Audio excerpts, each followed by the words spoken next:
Welcome back, everyone. It is week 1, day 3 of Python. We're in the afternoon check-in. We're going to do an open lab right now. I had these a little bit confused. So what this open lab is what we're doing now. Okay.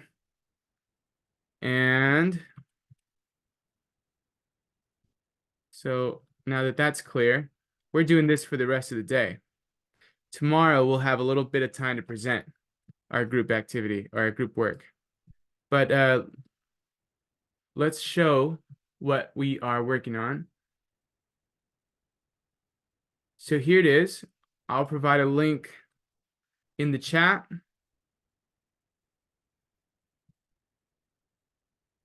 Okay, that's where we are in the platform. And today it's called the OOP Hackathon. So we're going to do more practice with objects and object-oriented programming. Okay, and we have a couple options. So we're going to put you in random groups. And we have a couple options. The first option is going to be to build a deck of cards. And here's the challenge. You're going to use the starter code to make a simple card game of your choice. Implement the rules of the card game and make the players interact with the cards. So make players as well.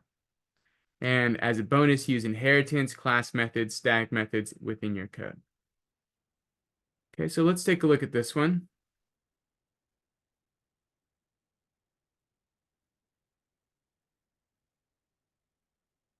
Okay, as I open the file here, give me a moment.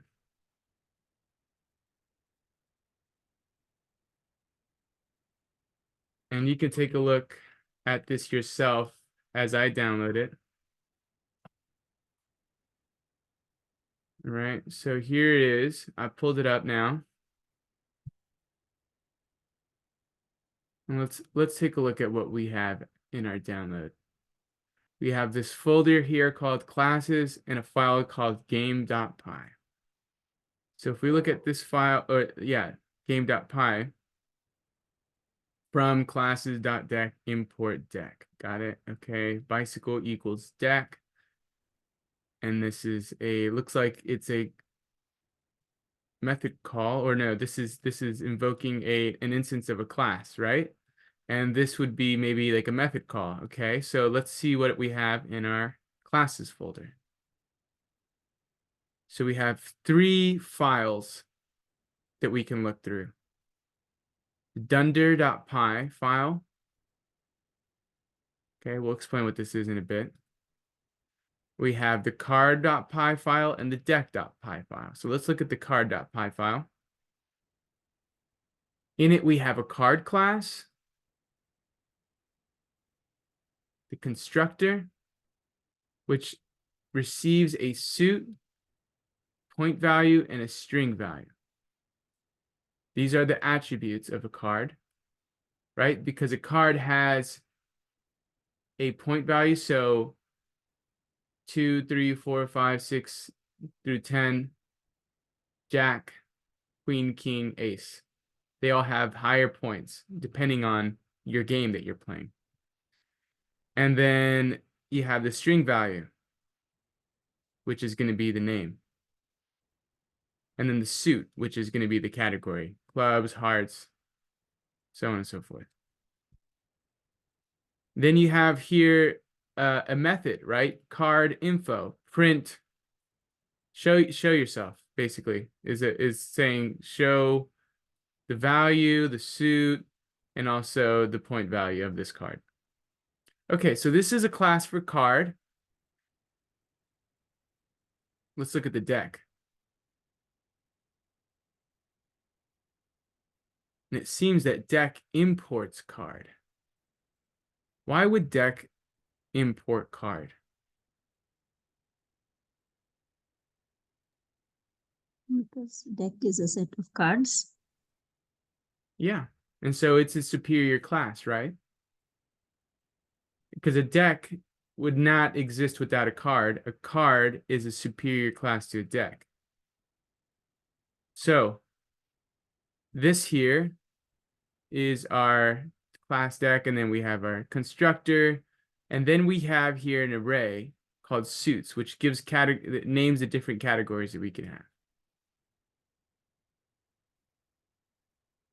So we also have this array of self.cards, and then it has an array of cards that you can have as well. So let's just keep in mind what these are and then make sense of them as we read along.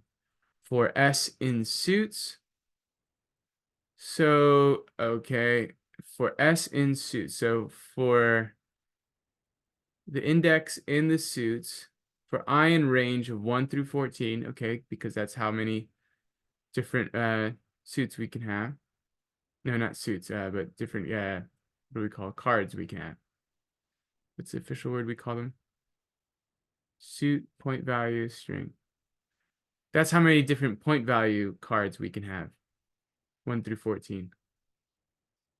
And then string value. This is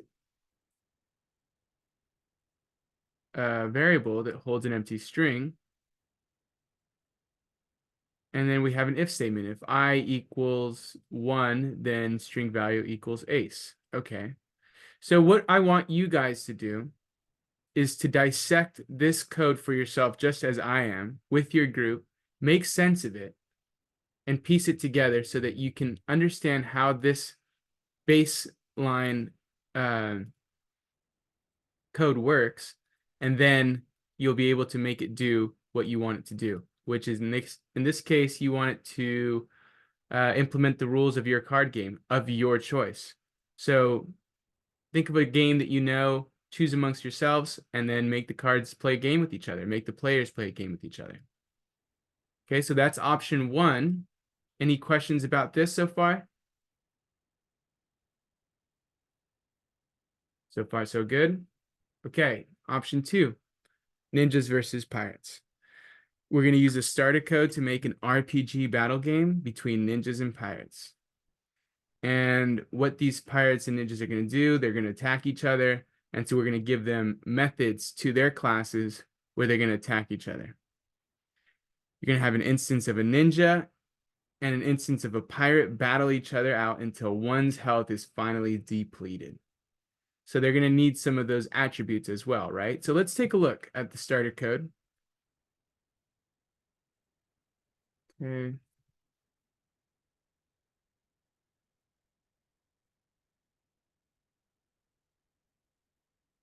All right, so I have it here.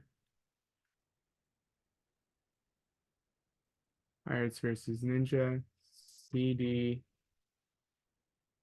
here.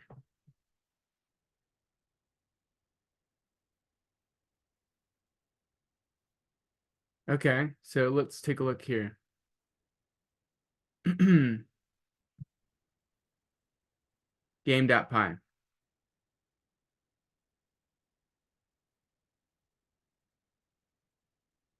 We have our game.py, which holds both of our classes. Michelangelo, Jack Sparrow. And here again, when we open this dunder.py file, we find it empty.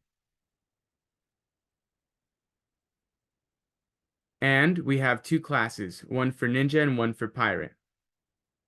They look much like what classes we already created with attributes, name, strength, health, and speed.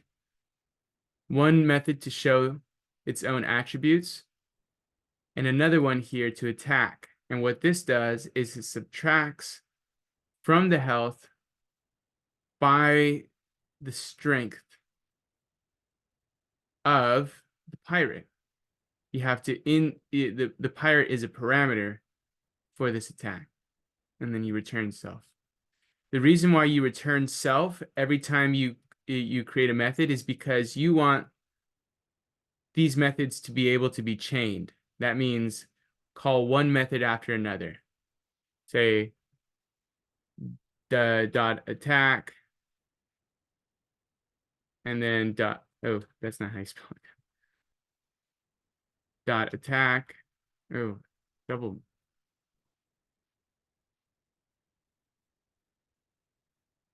for that purpose, you know, you can chain methods this way. And that's the reason why you return at the very end. Did I delete the return? There, I deleted it by accident. But that's why you want to have this here, so that you can have those chained methods as an option. Okay, so question here. Why do you think we left this empty for you?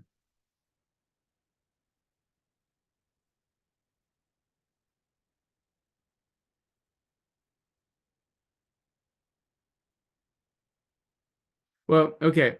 Let's talk about this in a bit. I see Mangir's question. A sample for a game setup. Okay. So if I show you too much, I'm worried that I may be giving away. So I'm I'm gonna leave it to answering questions when you guys are in your breakout room already. Okay, I'm gonna guide you in that direction. But if I give too much about, I mean, we have a lot of sample code already, and I think you guys can handle creating method calls with this code already built. Okay, a lot of the stress that you'll have in your first job is being thrown into the deep end of some code that you haven't seen before and making it work. That's exactly what my job was like. All right, so we're gonna do this to you. You're gonna have at it, and if you're struggling too much, we instructors are gonna, you know, pick up some of the weight. Okay, so we want to see you work together as a team. We have 4 people per team, so nothing to be worried about. And well, let's see here. I think that'll be it. We'll go ahead and create the groups now, and let's get started. I'm going to move you guys there manually instead of assign rooms automatically. So just bear with me here while I move you guys slowly.